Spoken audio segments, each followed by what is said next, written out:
Централно издание на дневникот на К1. Добро вечер, почитувани гледачи. Ова се настаните кои го одбележаат денот. Нова инвестиција. Германски Франц Килк инвестира во Македонија.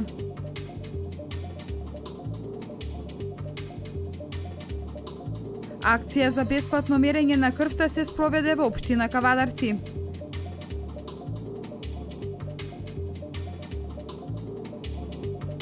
Депресијата втора причина за инвалидитет кај населението.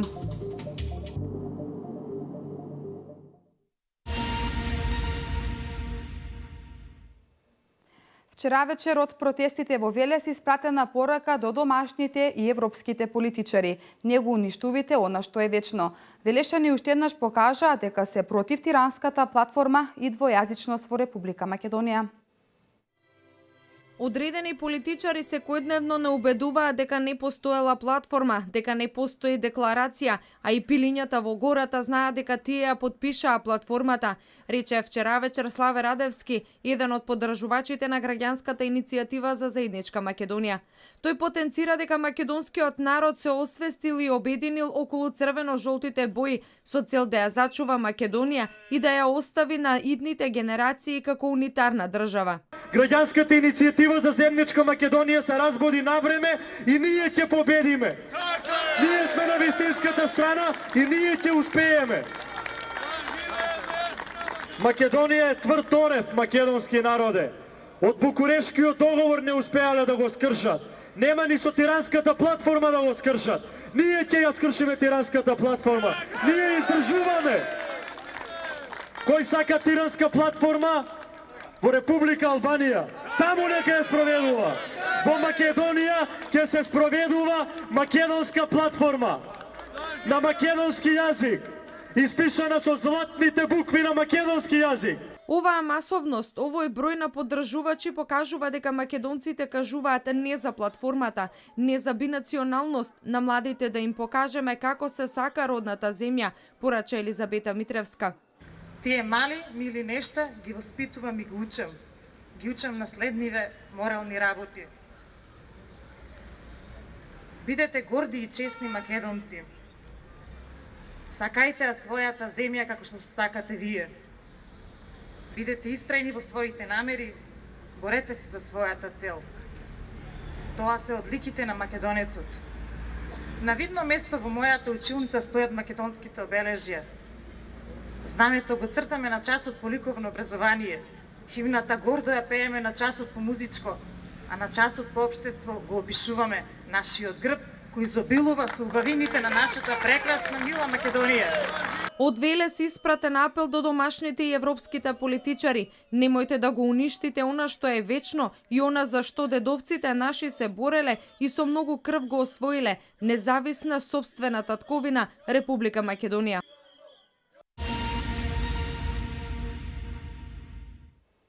Протестен марш и вчера вечер се одржа во Неготино. Пред присутните се обрати Катерина Данаилова.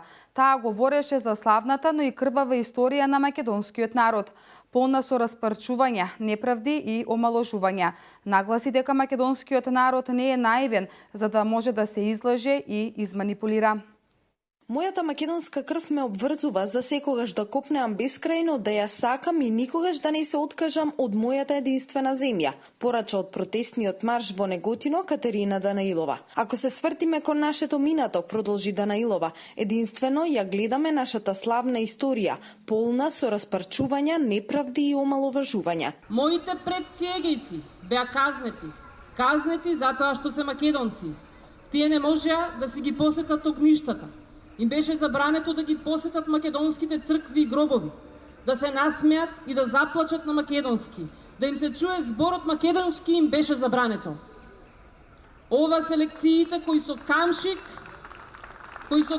ги учеше нашиот народ, кој денес не е наивен и не може да се прелажи ниту манипулира. Со векови сме биле истребувани, се плашеле од македонштината како од чума, затоа што се плашеле од вистината, рече Данаилова. При тоа нагласи дека македонскиот народ сега е поголем од било кога, затоа што, како што додаде, вистината е на страната на народот, а пред вистината молчат и боговите. Данаилова рече дека македонскиот народ не е дива лоза, туку е даб вековен кој исправено и гордо стои и ќе стои уште многу генерации.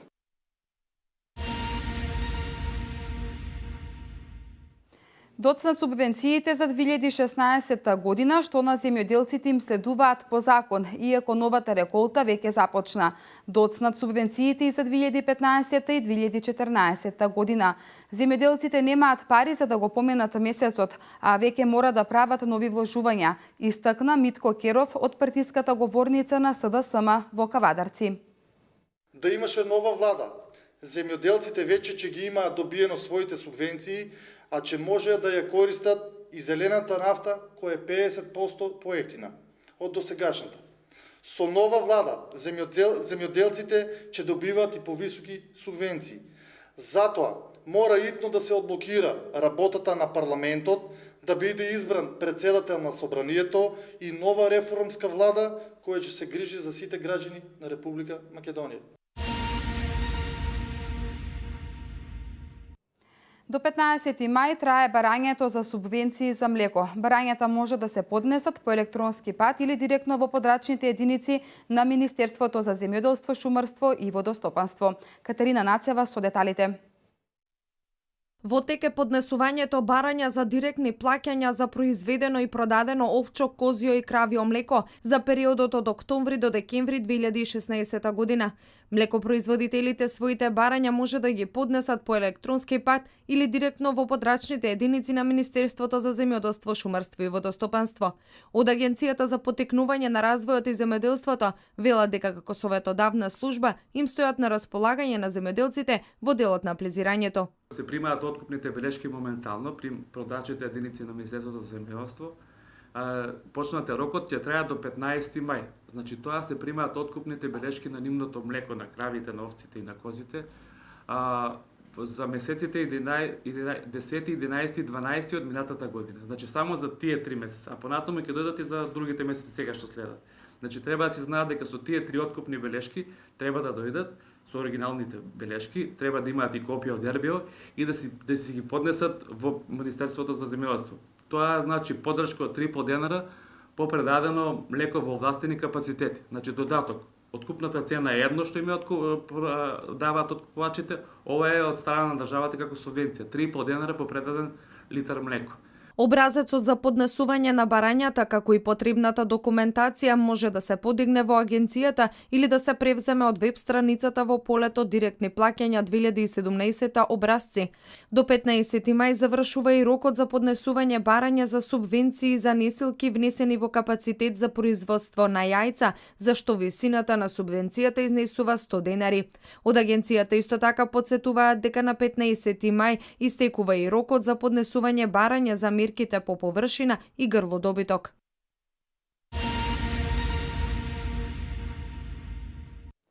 Јавното предпријатие Комуналец од Кавадарци ги известува граѓаните дека поради ставање во функција на главната водоводна линија за индустриската зона и кон село Сопот и Росоман, утре 7 април од 7:30 до 17 часот, индустриската зона во Кавадарци, Росоман и Сопот ќе останат без вода.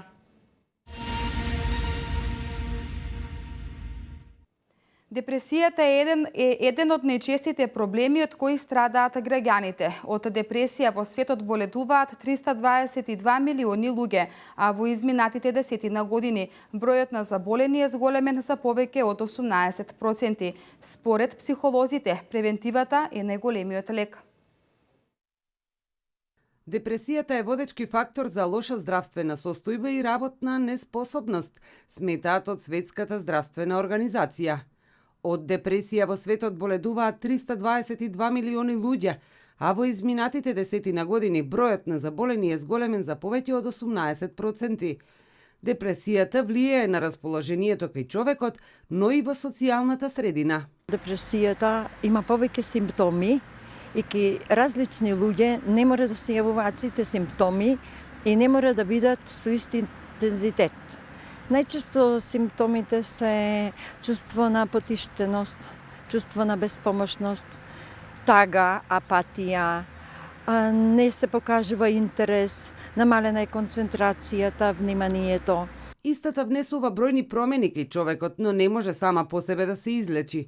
Постојат низа причини за оваа болест, како што се злоставување во минатото, смрт или загуба на некоја личност, материјалната состојба и други.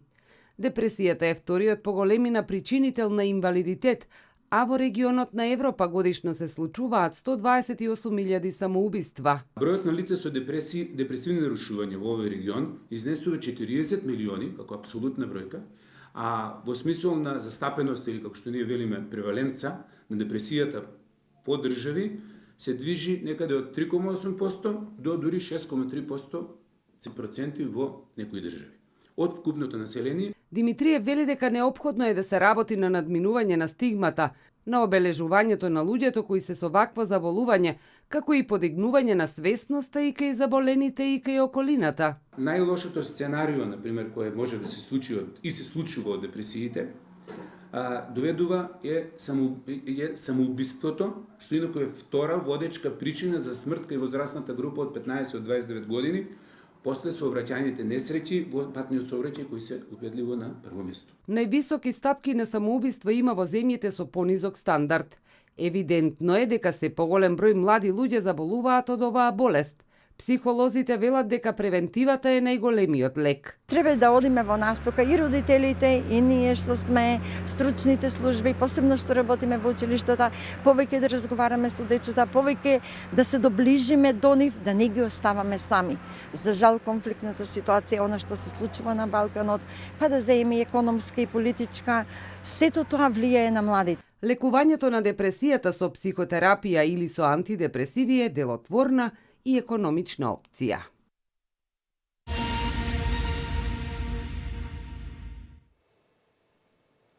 Денеска во Кавадарци се спроведе акција за бесплатно мерење на шеќер во крвта. Акцијата се одржа во општинската сала, а беше во организација на Црвениот крст од Кавадарци по повод Денот на здравјето 7 април. На денешната акција учествуваа повеќе од 150 кавадарчани. По повод Денот на здравјето кој се одбележува утре на 7 април, денеска во Кавадарци беше организирана акција за бесплатно мерење на шеќер во крвта. Одзивот беше повеќе од задоволителен. За само 2 часа интерес пројавија 50 граѓани, а до крајот на акцијата биле измерени повеќе од 150 кавадарчани. Дијабетесот е хронично заболување кое се карактеризира со зголемени вредности на шеќер во крвта, вели доктор Катерина Адамова. Ова акција е организирана од страна на Црвен крст и одзивот сега сме многу задоволни, затоа што дијабетесот е болест која што завзема се поголеми размери.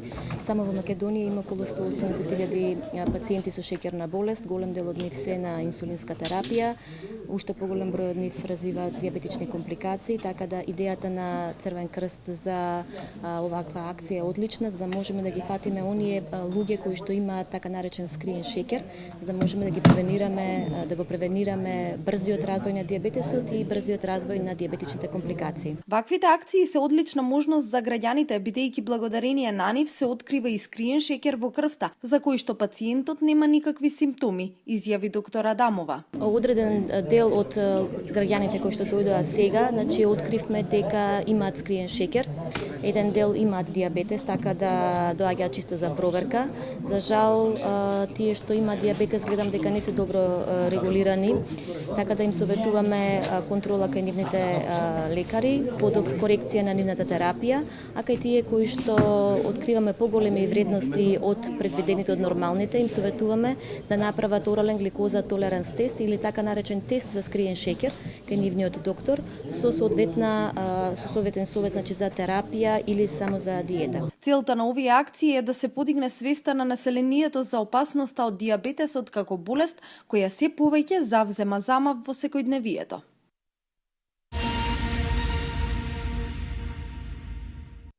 А денеска се навршија 20 години од смртта на Никола Минчев, македонски револуционер, воен стратег и политичар.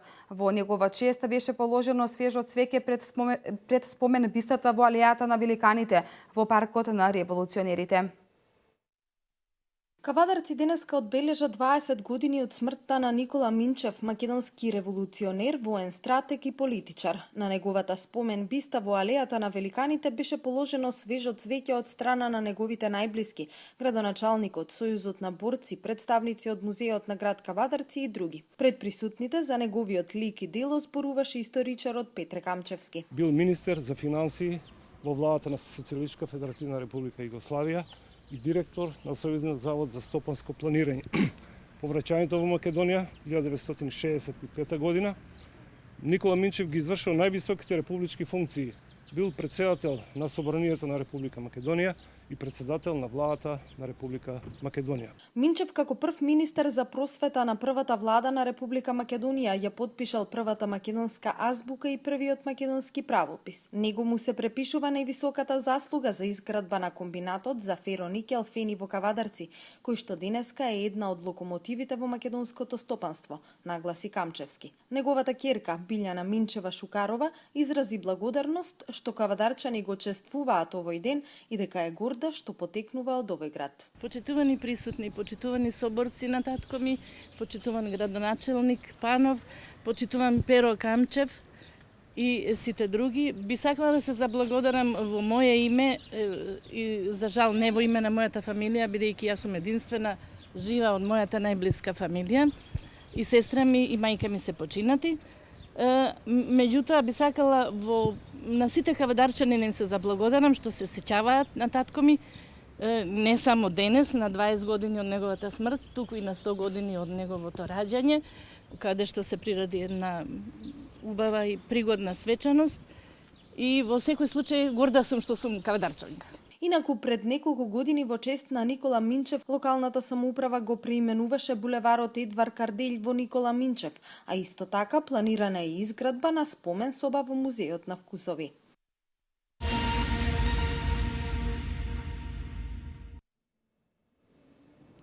Нова инвестиција на германската компанија Franz Kiel, која ќе отвори 350 работни места. Компанијата ќе произведува седишта за автобуската и железничката индустрија, пред се како главен добавувач на Ван Хул. Лидерот на ВМРО ДПМН Никола Груевски ја потврди инвестицијата на својот Facebook профил. Вести од Македонија. Нова германска инвестиција во Македонија, која ќе отвори нови 350 работни места. Станува збор за германската компанија Franz Kiel, која се занимава со производство на седишта за автобуси и возови и ќе инвестира во Тетовско Желино. Компанијата во почетокот ќе произведува седишта за автобуси за потребите на белгиската компанија Ванхол, која веќе работи во Македонија, а потоа се планира производството да се пласира и во Европа, Азија, Америка и другите светски пазари. Инвестицијата денеска во Скопје ја најави извршниот директор на компанијата Герхард Хелбек. Економската стабилност и едукацијата на кадрот биле една од причините да се инвестира во Македонија, истакна Хелбек. Првиот контакт со македонските власти беше остварен во 2015 година. Ќе започнеме најпрво со браунфилд инвестиција во постоечки објект. Со работа ќе започнеме на 1 јуни оваа година. На почетокот ќе има 60 вработувања во рамки на првата фаза. Почетната инвестиција е 7 милиони евра, а во Македонија се одлучивме да инвестираме поради стабилноста во индустријата и едукацијата на кадарот, кој според него се основа за успех на компанијата.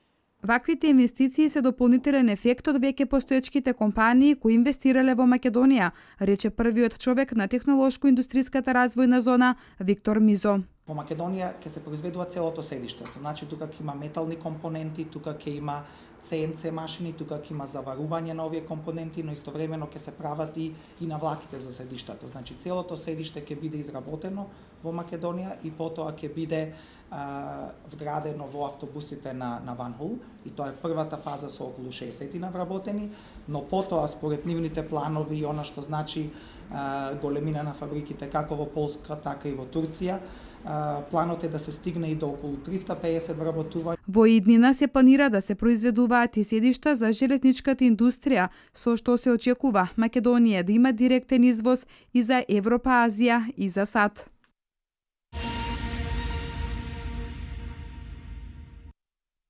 Во овие моменти, судбоносни за идината на државата, обрнуваме внимание на што е најважно за граѓаните, а тоа е сигурна екзистенција и нови работни места, напиша денеска лидерот на ВМРО ДПМН Никола Груевски на својот Facebook профил.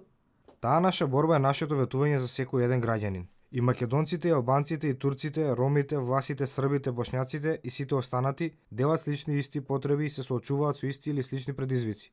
Политичарите кои разединуваат со дебати за туѓи платформи, направени надвор од државата, пред се бегаат од темите кои се најважни за граѓанинот тука, а тоа е обезбедување на сигурна екзистенција. Напиша Груевски на својот профил. Тој пишува и дека ВМРО ДПМН се занимава со она што е најважно за граѓаните. И денес можем да споделаме на таква вест важна за граѓаните од Тетовскиот регион.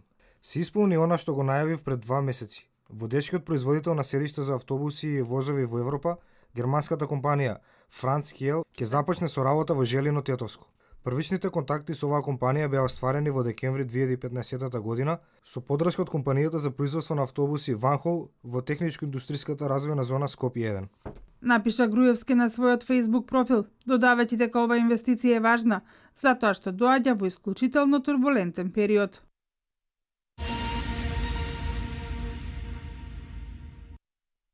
Председателот на Сојуз на стопански комори на Македонија Даниела Арсовска на вториот ден на 20-тиот Евразиски економски самит во Истанбул, Турција, беше почестен гостин во рамки на панел сесијата посветена на бројните предизвици со кои човештвото се соочува во 21 век.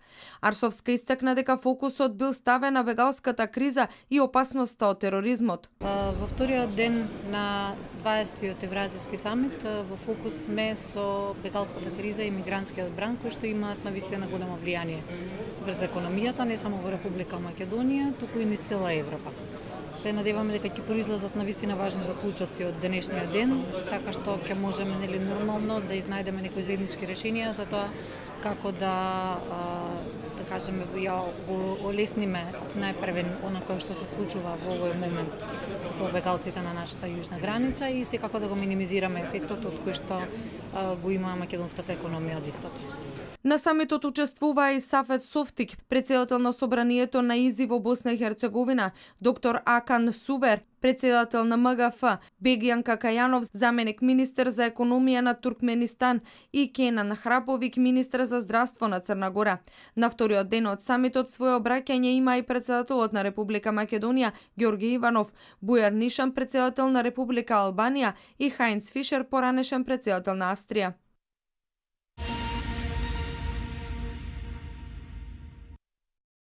Во Собранието на Република Македонија продолжи конститутивната седница. Расправата заглави кај толкувањето на деловникот.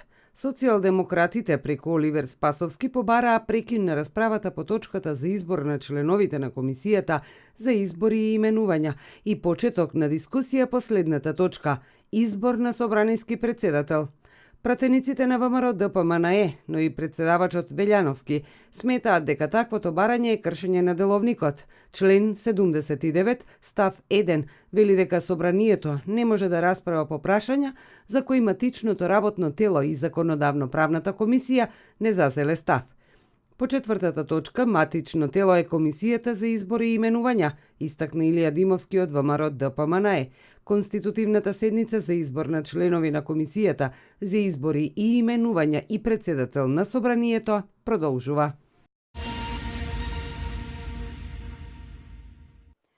Според резултатите од аутопсијата во нападот врз сириската провинција Идбил, извршен во вторникот, било употребено хемиско оружје, изјави турскиот министер за правда Бекир Боздак. Најмалку 86 луѓе загинаа во тој напад во провинцијата Идлиб, во северозападна Сирија. Меѓу загинатите има и 30 деца. Западни држави наведоа дека одговорни за нападот се сириските владини сили, додека армијата на Сирија ги демантира таквите тврдења. Свето денеска. Едно лице е повредено во експлозија во јужниот руски град Ростов на Дон. Како што соопштува ТАСС, експлозијата одекнала во близина на училиште, а повреден е домарот на училиштето. Тој подигнал сомнителен предмет кој веднаш потоа експлодирал. Прстите му биле целосно разнесени, исто така се здобили со повреди на стомакот. Работникот бил веднаш пренесен во болница. ТАСС тврди дека бомбата била маскирана како рачна батерија. Веднаш по инцидентот училиштето и реонот околу него биле евакуирани.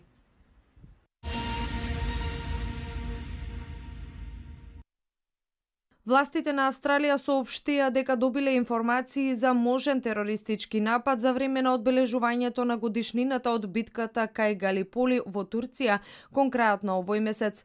Австралиската влада доби информација која наведува на заклучокот дека терористи можеби ќе се опитат да извршат напад за време на одбележувањето на битката на полуостровот Галиполи, изјави австралиската министерка за надворешни работи Џули Бишоп. Таа нагласи дека и турските власти имаат ваква информација, додавајќи дека тие традиционално гарантираат високо ниво на безбедност при одбележувањето на битката. Одбележувањето на годишнината на битката кај Галиполи од 1915 година е предвидено за 25 април. Тоа е прва голема битка во текот на Првата светска војна во која учествувале војници од Австралија и Нов Зеланд.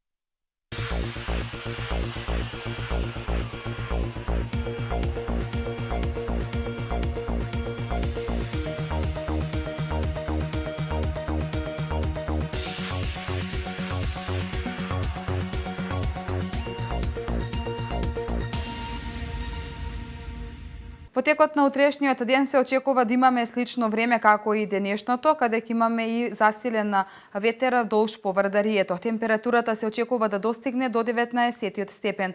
Со ова информација, почитувани гледачи, го завршуваме централното издание на Дневникот. Пријетно!